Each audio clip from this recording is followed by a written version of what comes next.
Break के बाद आपका फिर स्वागत है। आज हम खास बातचीत कर रहे हैं हरियाणा मानवाधिकार आयोग के अध्यक्ष विजेंद्र जैन से। जैन साहब, एक और सवाल। आम आदमी हरियाणा में एक बात कहता है कि आप 3 कोर्ट से बचकर रहिए, उसके बाद आप 3 कोर्ट से बचकर रहिए। 3 कोर्ट से? हाँ, यानी खाकी कोर्ट से, खाकी कोर्ट, सफेद कोर्ट से और काला कोर्ट तो और काले कोर्ट से। आप जीवन भर सुखी रहेंगे। तो हमने खाकी कोर्ट की बात की, अब सफेद कोर्ट पर आते हैं कि कुछ हॉस्पिटल्स में आपने केसेस देखे होंगे कि प्रेग्नेंट औरत को, जो डिलीवरी के केसेस, उनको एडमिट नहीं करते और महिलाओं को सड़क पर ही जो है डिलीवरी करनी पड़ती है। ऐसे मामलों में क्या आपके आयोग ने कोई कार्रवाई की? बिल्कुल बिल्कुल बिल्कुल, आपने बड़ा अच्छा कहा। एक तो शायद कोई यहाँ गुड़गामा का केस था जी, एक शायद कोई टोहाना का या कहीं पर कोई दूसरी जगह केस था। और ऐसे केसेस के अंदर हमने, क्योंकि हमको मानवाधिकार आयोग को जुरिस्डिक्शन है कि हम सुओ मोटो भी जो कि है एक्शन ले सकते हैं, हमने एक अखबार में एक खबर छपी थी, उसके ऊपर हमने जो कि है इसके ऊपर संज्ञान लिया। सुओ मोटो की बात आई है। अभी तक आपने 1 साल में, यानी 1 साल 15 दिन हुए हैं आपके आयोग को काम करते हुए, उसमें कितने मामलों में सुओ मोटो एक्शन लिया आपने? काफ़ी मामलों में लिए। मतलब मैं एग्जैक्ट फिगर तो नहीं बता सकता, पर कम से कम भी 2-3 दर्जन तो होंगे।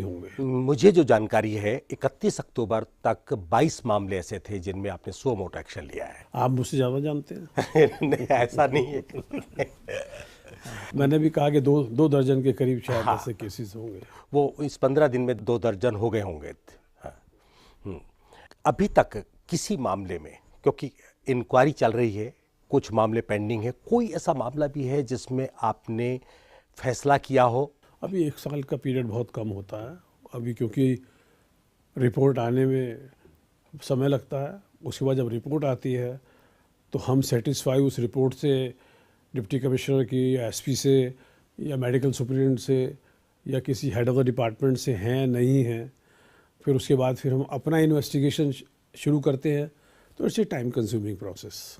ह्यूमन राइट कमीशन के पास क्या डायरेक्ट एक्शन लेने की भी पावर्स हैं, या वो केवल एक्शन लेने की सिफारिश करता है?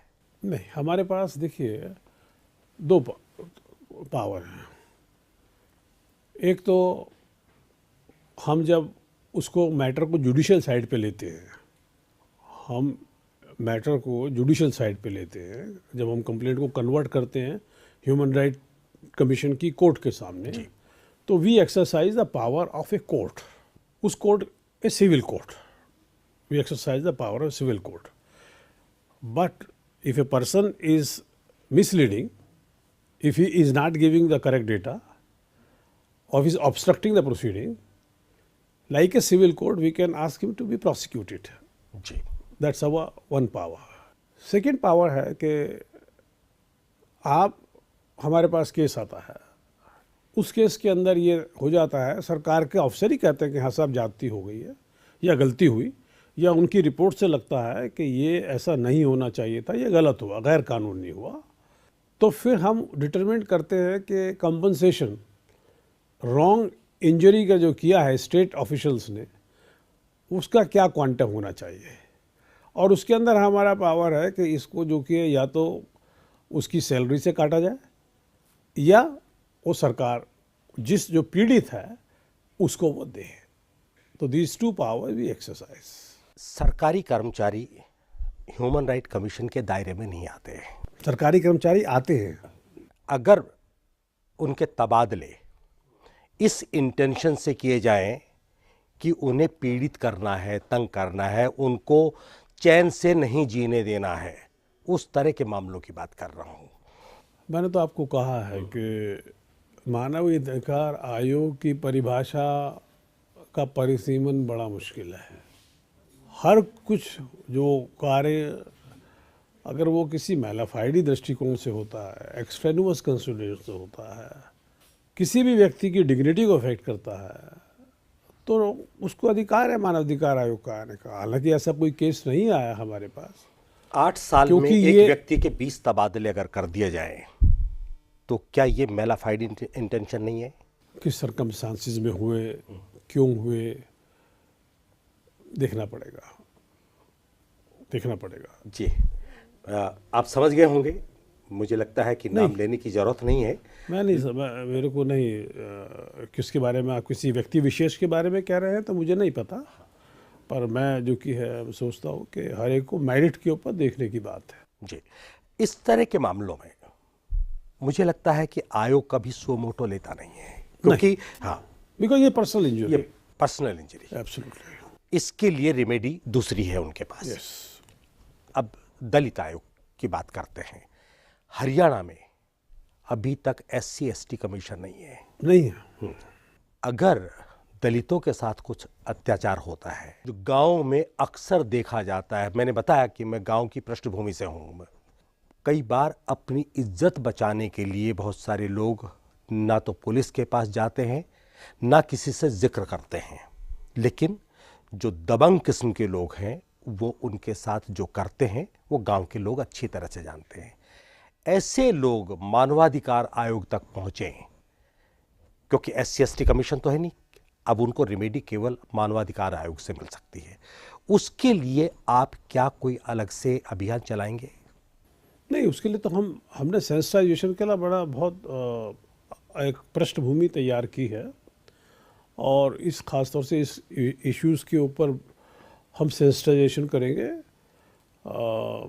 ज़िले के अंदर, जो कि है जा कर के जहाँ पर दलितों की बहुत संख्या है या समझते हैं कि ज़रूरी है, सेंसिटिव एरियाज हैं, डेफिनेटली हम लोग जा कर के उसके बारे में उनको नॉट ओनली संवेदनशील बनाएंगे, उनको बताएंगे कि ह्यूमन मानवाधिकार आयोग है, आप बेखौफ आकर के, क्योंकि अब जैसा कि आपने कहा कि गांव के अंदर, हालांकि अभी तो हरियाणा में काफ़ी पढ़े लिखे युवक भी हो गए हैं, हमने तो अपनी वेबसाइट भी लॉन्च कर दी है कि कोई आदमी ऑनलाइन, कोई ज़रूरी नहीं चंडीगढ़ आना पड़े कंप्लेंट देने के लिए, पर ये होता है कि बहुत सारे लोग कंप्यूटर नहीं जानते हैं या उनको नहीं आता है। पर मैं समझता हूँ आजकल जो छोटे हर एक के परिवार के अंदर जो बच्चे हैं वो काफ़ी कंप्यूटर वगैरह जानने लगे। जी, आपने बहुत ऐतिहासिक फैसले दिए हैं, जब आप दिल्ली में थे तब भी, और पंजाब हरियाणा हाई कोर्ट में के चीफ जस्टिस से तब भी।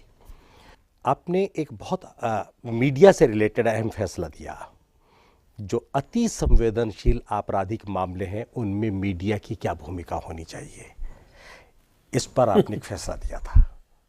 देखिए, मीडिया का जो हमारे देश में, मैं बड़े साफ आपसे कह रहा हूँ, और कोई ऑफेंड फील करे मीडिया का हमारा दोस्त, वो मेरी इच्छा नहीं है, पर इस देश के अंदर मीडिया ख़ास तौर से क्रिमिनल केसेस के अंदर जिन लोगों के ऊपर चार्ज लगता है, FIR फाइल होती है, मीडिया एक ऐसा हाइप क्रिएट कर देता है कि इतना प्रेशर समाज के अंदर, और उस समाज का हिस्सा जुडिशरी भी होती है, कि जो नॉर्मल केसेस के अंदर भी जहाँ जमानत हो जानी चाहिए नहीं होती, वो मीडिया हाइप की वजह से नहीं होती है।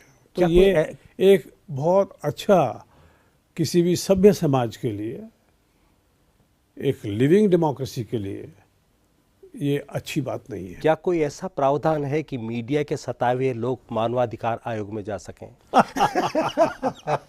वो मीडिया हमारे खिलाफ चालू कर देगा कल से, जो 24 घंटे उनको हम ही नजर आएंगे फिर जो जी। लेकिन आप ये मानते हैं कि उसके लिए भी आचार संहिता होनी जरूरी है? बिल्कुल होनी चाहिए आचार संहिता। तो देखिए, ये तो सेल्फ कोड ऑफ डिसिप्लिन है। मैं तो हमेशा मानता हूँ कि कोई ऊपर से आकर के आप कोई कानून बना करके कुछ नहीं हो सकता जब तक अंदर से इच्छा, क्योंकि कल को वो जो मीडिया वाला कर रहा है, किसी भी चैनल का या किसी भी व्यक्ति, पत्रकार है या दूसरा है, वो अपने आप को उस जगह लगा के सोचे। मान लीजिए कि किसी के खिलाफ कोई एक एलिगेशन हुआ, अब वो भी एलिगेशन है, टेस्ट नहीं हुआ, इंक्वायरी भी नहीं हुई, बिल्कुल ठीक है, इन्वेस्टिगेशन भी नहीं हुआ। अब मीडिया के ऊपर 24 घंटे जो कि है उसकी फ़ोटो लगा करके उन्होंने वो 4 दिन चला दिया, उसके बाद वो व्यक्ति छूट जाए, एक्सोनरेट हो जाए, कुछ हो जाए, कोई नहीं सुनेगा उसकी बात। और जो बात आप नहीं कहना कितना चाहते वो इमेंस जो कि है नुकसान किया उसको। जो बात आप नहीं कहना चाहते वो मैं कह रहा हूं। और मीडिया के लोग इतने निर्लज्ज हैं कि एक शब्द माफी का नहीं अपने ना छापते हैं और ना अपने टीवी पर प्रसारित करते हैं। अब ये तो जो कि है, मैं इतने सख्त शब्द तो इस्तेमाल नहीं कर सकता, पर मैं ये ज़रूर कहूँगा और अपील करता हूँ मीडिया के लोगों से कि उनको भी सेंसिटिव होना चाहिए ह्यूमन डिग्निटी और ह्यूमन प्रॉब्लम के लिए। बिल्कुल होना चाहिए। That's what I appeal to them. Jain साहब, आप हमारे प्रोग्राम सीधे सवाल में आए, आपका बहुत बहुत शुक्रिया। बहुत बहुत शुक्रिया कि आपने अपने माध्यम से मुझे अपने हरियाणा के भाइयों को और बहनों को अपने विचार से अवगत कराने का मौका दिया। धन्यवाद। आज सीधे सवाल में इतना ही। अगले हफ्ते एक और शख्सियत से मुलाकात होगी। तब तक के लिए दीजिए इजाजत। नमस्कार।